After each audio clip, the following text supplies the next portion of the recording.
우리의 인생은 영혼의 활동에 의해 결정됩니다. 그러나 영혼은 무의식적으로 작용해 우리가 잘 알지 못합니다. 소공자의 강의는 우리의 잠자는 영혼을 깨어있는 삶으로 이끌어줍니다. 이렇게 이 강의는 많은 사람들의 영혼을 깨워줄 것입니다. 여러분의 좋아요와 구독 그리고 공유는 우리의 더 많은 이웃들이 생명의 삶, 영혼의 삶으로 깨어나는데 크나큰 도움이 될 것입니다. 감사합니다. 옛날에 예수는 다음과 같은 말을 많이 했습니다. 들을 귀 있는 자는 들으라. 그러나 예수는 이스라엘 사람들 중에 귀가 없는 사람이 많았기 때문에 이런 말을 했던 것은 결코 아닙니다. 옛날에 석가모니가 우주의 본성과 자연의 이치를 크게 깨닫고 나서 혼자 곰곰이 생각했습니다. 나는 이제 크게 깨달았다.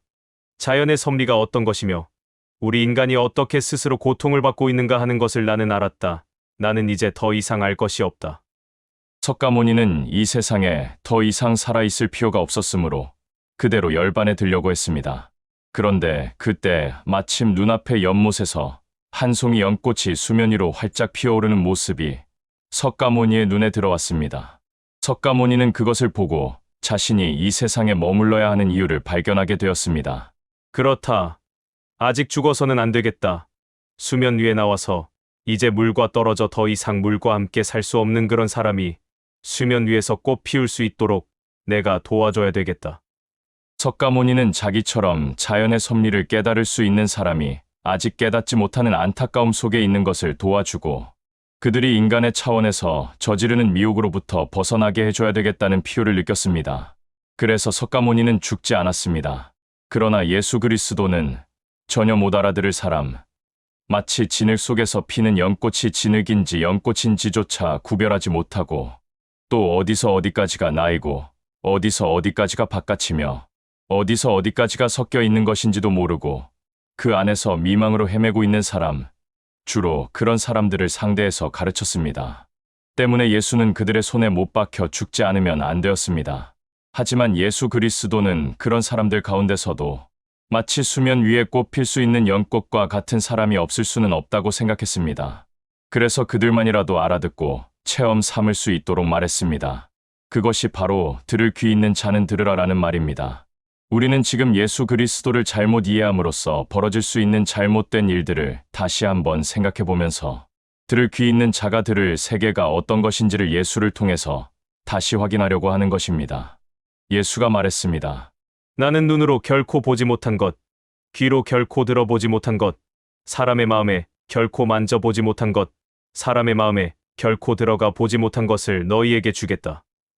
이제부터 여러분은 단순하게 예배당에서 무턱대고 믿는 마음으로는 해결할 수 없는 것, 또 예수가 정말 이 세상에 하려고 했던 것, 그것이 과연 무엇인가 하는 것을 듣게 될 것입니다.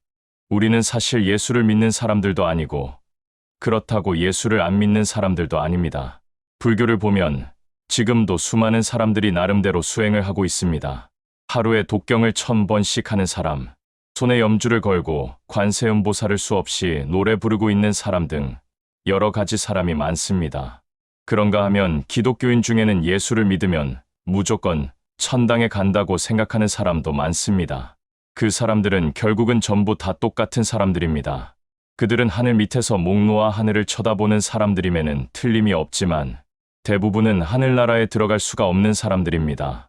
그래서 우리는 하늘나라에 들어갈 수 없는 사람들의 세계를 분명히 알므로써 꼭 하늘나라에 들어갈 수 있도록 하기 위해서 하늘의 세계를 알아듣기 쉽게 지금 강의를 하는 것입니다. 옛날에 육조도 이렇게 말했습니다. 이 법문은 최상승 법문이라 대지인과 최상근인을 위하여서라는 것이니 소지인이 들으면 믿지 않기 때문이니라. 왜냐하면 비유하여 마치 큰 비가 내릴 때 큰 나무 숲은 조금도 피해가 없을 뿐 아니라 도리어 그 비의 혜택으로 윤택하고 무성하여지지만 잔 풀폭이나 뿌리 얕은 나무는 줄기가 꺾이고 뿌리가 뽑혀서 쓰러지게 되는 것과 같기 때문이다. 사람은 대개 사람이라고 하는 한계 지어진 범위 안에서 생각을 하고 이해를 하고 있습니다.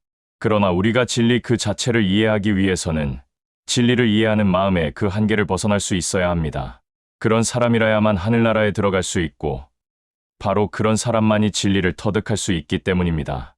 그렇지 않은 사람은 진리를 터득할 수 없기 때문에 육조도 이 법문은 최상승의 법문이므로 대지인과 상근인, 즉 세상의 인간적인 한계 안에서 얻어지는 만족에 만족할 수 없는 사람들을 위해서 이 법을 설하는 것이다. 왜냐하면 소지인은 들어도 믿지 않기 때문이다. 이를 비유해서 말하면 마치 이제부터 하는 강의는 큰 비와 같은 것이어서 큰 나무 숲이 들으면 스스로 피해를 받지 아니하고 오히려 그 비로 인해서 윤택하고 무성해지겠지만 잔 풀폭이나 뿌리 얕은 나무는 줄기가 꺾이고 뿌리가 뽑혀서 쓰러지게 되는 것과 같기 때문이다라고 말했습니다. 옛날에 예수 그리스도도 다음과 같이 말했습니다. 나는 세상에 불을 질렀다. 보라, 나는 그것이 불타오르기까지 그것을 주시하고 있다. 예수 이전에 유태인들은 모세를 믿었습니다. 그들은 하늘나라에 도달하지 못한 상태에서 모세가 이렇게 말하면 이렇게 따르고 저렇게 말하면 저렇게 따랐습니다. 그러나 사실은 그들이 하늘나라를 말한 모세를 진정으로 따랐던 것은 아닙니다. 그들은 그렇게 이해한 자신들을 내세우는 사람들이었습니다. 예수는 바로 그렇게 자신을 내세우는 그 부분을 없애주려고 했습니다. 예수는 참된 진리를 말했습니다. 그러나 그 진리의 법문은 소지인이나 소승인에게는 이해되지 못했습니다. 오히려 그 진리는 그들에게 쇼킹한 이야기가 될 뿐이었습니다. 때문에 예수는 그들에게 불을 지르러 왔노라라고 말을 했습니다. 어느 화창한 봄날, 4살짜리 한 어린아이가 가게 앞을 아장아장 걸어가고 있었습니다. 가다가 보니 가게 앞에 맛있는 과자가 놓여 있었습니다. 그래서 어린아이는 그것을 집어먹었습니다. 이 4살짜리 어린아이에게는 당연히 과자를 돈 주고 사야 한다는 관념도 없고 재산이니 소유물이니 하는 관념도 전혀 없었습니다. 그러나 단순히 먹기 위해서가 아니고 가져서 쌓아두려고 하는 사람 사이에서 그런 일이 벌어졌다면 그것은 곧바로 싸움의 원인이 됩니다. 그래서 우리는 남의 물건을 가지는 것을 절도라고 하여 법으로 금지하고 있습니다. 그러나 위에 4살짜리 어린아이는 이런 절도를 하기 위해서 과자를 먹은 것이 아니고 그냥 맛있어 보이니까 먹었을 뿐인 것입니다. 그런 아이를 보고 우리는 도둑놈이라고 말하지 않습니다. 하지만 소유물이라는 관념으로 보았을 때 4살짜리 어린아이에 과자 먹었다는 그 행위는 결국 절도가 되는 것입니다. 그래서 우리는 이 사회에서 나만 사는 것이 아니기 때문에 사회규범이라는 것을 만들었습니다. 성리학이라고 하는 학문도 마찬가지입니다. 세상의 무지한 사람들이 자기의 무지를 모르고 욕심으로 마구 취하려고 하다 보면 많은 사람에게 피해를 입히게 됩니다. 때문에 성현들은 그런 사람에게 그렇게 하지 말라고 자연의 원리에서 보아서 인간으로서 지켜야 할 규범들을 일러주었습니다. 그것을 체계화시킨 학문이 바로 성리학입니다. 또 수많은 종교도 무지한 사람들이 그 무지로 인해서 실수를 벌이지 않도록 개라는 것을 정해서 가르쳐 왔습니다. 그러나 지금부터 하는 강의는 개라는 것에 관계없이 스스로 자성을 파악할 수 있는 사람을 위해서 하는 것입니다. 도둑질하는 것이 좋은 것입니까? 나쁜 것입니까? 와 같은 그런 선과 악의 문제에 관한 것이 아니고 있는 그 자체의 본성, 그것이 어떻게 나타나는가 하는 것을 강의하려는 것입니다. 요즘도 보면 많은 사람들이 예수를 믿으려고 하고 있습니다. 그런데 예수를 믿으려고 하는 그 믿음은 오히려 예수를 믿는 것이 아닙니다. 인간은 원래 예수가 말하고자 하는 하늘의 세계를 터득할 수 있는 지혜가 있지만 이해 없이 무턱대고 예수를 믿는 그 믿음은 오히려 스스로 지혜를 터득할 수 있는 슬기마저도 빼앗아버리는 무서운 결과를 만들어냅니다. 그런 사람들이 이 강의를 들으면 전혀 이해할 수 없기 때문에 많은 혼돈이 오게 될 것입니다. 이 세상에는 역시 지혜로운 사람보다는 무지한 사람이 더 많습니다. 불교에서는 오랜 세월이 흐르는 동안 그런 무지한 사람들의 무지를 잠재우는 수많은 방법이 동원되었습니다. 염불을 한다든가, 관세음보살을 중얼거리면서 염주를 돌린다든가, 아니면 경을 쓸데없이 외운다든가 등등. 또 수많은 죄를 일으키면서도 그것이 죄가 되는지 안 되는지조차 모르기 때문에 덮어놓고 믿으라는 식의 가르침을 펴왔습니다. 세상 사람들 중에서 청산가리를 먹으면 죽는다는 것을 뻔히 알면서 그것을 먹을 사람은 절대로 없습니다. 돈을 1천억 원을 준다고 해도 틀림없이 먹지 않을 것입니다. 또 너 청산가리 먹으면 대통령 시켜준다라고 해도 청산가리를 먹을 사람은 한 사람도 없습니다. 청산가리를 먹으면 죽는다는 것을 아는 사람은 절대로 청산가리를 먹을 리가 없습니다. 마찬가지로 이것이 죄다라는 것을 분명히 아는 사람은 죽어도 그 죄를 저지르지 않을 것입니다.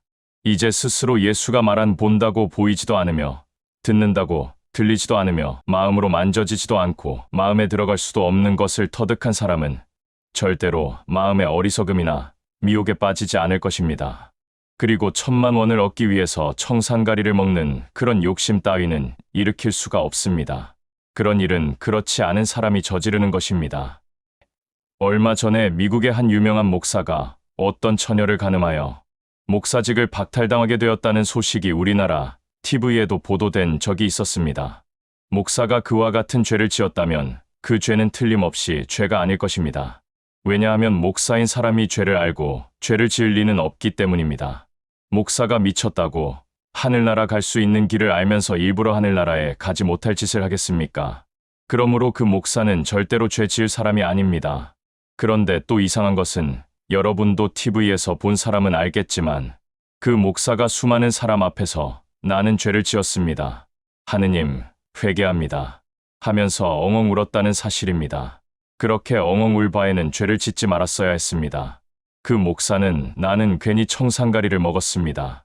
하느님 아버지시여 라고 말하는 사람과 전혀 다를 바가 없었습니다. 그렇지 않다면 절대로 그렇게 할 리가 없는 것입니다. 그리고 많은 방송인들이 그 뒤에 덧붙여 말했습니다. 그 목사는 교회에서 파문을 당했는데 그는 파문을 받아들일 수가 없다고 말했습니다. 왜냐하면 그 교회는 한 달에 들어오는 수입이 엄청나게 많기 때문에 그 목사는 파문에 응하려 하지 않는다는 것입니다. 결국 그 사람은 돈 때문에 눈물을 흘리는 그런 쇼를 부렸던 것입니다. 그러므로 그 사람은 분명히 그저 하나의 단순한 인간이었지 죄를 알고 죄에서 벗어날 수 있는 길을 가르치는 목사가 아니었습니다. 그래서 결론적으로 말하면 그 목사는 절대로 죄인이 아니며 또한 절대로 하늘나라에 갈 수도 없는 사람이라는 것만은 틀림없습니다. 그러므로 우리는 이제 예수가 말하고자 하는 눈으로 결코 보지도 못한 것, 귀로 결코 들어보지 못한 것, 사람의 마음에 결코 만져보지 못한 것, 사람의 마음에 결코 들어가 보지 못한 것을 얻으려고 해야 됩니다. 그렇지 않고 자기에게 뭔가 이득이 되는 것을 위해서 한다고 하면 그 사람은 절대로 하늘나라에 갈 수 없다는 것을 우리는 알아야 합니다. 그럼에도 불구하고 사람들이 자기의 욕심을 채우기 위해서 다른 사람들에게 피해를 주려고 하기 때문에 그런 사람들을 위하여 남에게 피해나 주지 말라고 만들어 놓은 수많은 가르침들이 있습니다. 그런데 그것이 가르침의 전부인 양 따르다 보면 그 사람들은 조금 전에 말한 그 목사와 같은 그런 어리석은 짓을 반복하게 됩니다. 그래서 예수를 향하여 무턱대고 믿는 마음은 천국에 갈 수가 없는 마음이라는 것. 그 믿는 마음은 판단할 수 있는 지혜를 갖추지 않았기 때문에 어리석은 마음이라는 것. 그 어리석은 마음으로는 영원히 하늘나라에 갈 수가 없다는 것을 우리는 꼭 알아야겠습니다. 옛날의 달마 대사도 제자가 묻는 말에 다음과 같이 대답했습니다. 달마에게 제자가 물었다. 만약에 사람이 자성을 깨닫지 못한다 하더라도 염불을 하고 논경을 하고 보시를 많이 하고 계율을 잘 지키고 꾸준히 행하면 성불을 하게 됩니까? 얻지 못한다. 왜 얻지 못합니까? 부처는 원래 업이 없고 인과가 없다. 작은 법이라도 얻을 마음이 있으면 다 부처를 비방한 것이 되니 무엇을 의지하여 성불을 한다는 것이냐? 일심, 일능, 일에 일견이라도 주착하면 부처는 허락되지 않는다. 나는 예수를 믿습니다. 나는 예수를 위하여 장사를 합니다. 나는 이해고 뭐고 전부 다 무시하고 믿는 마음 하나만 가지고 따릅니다.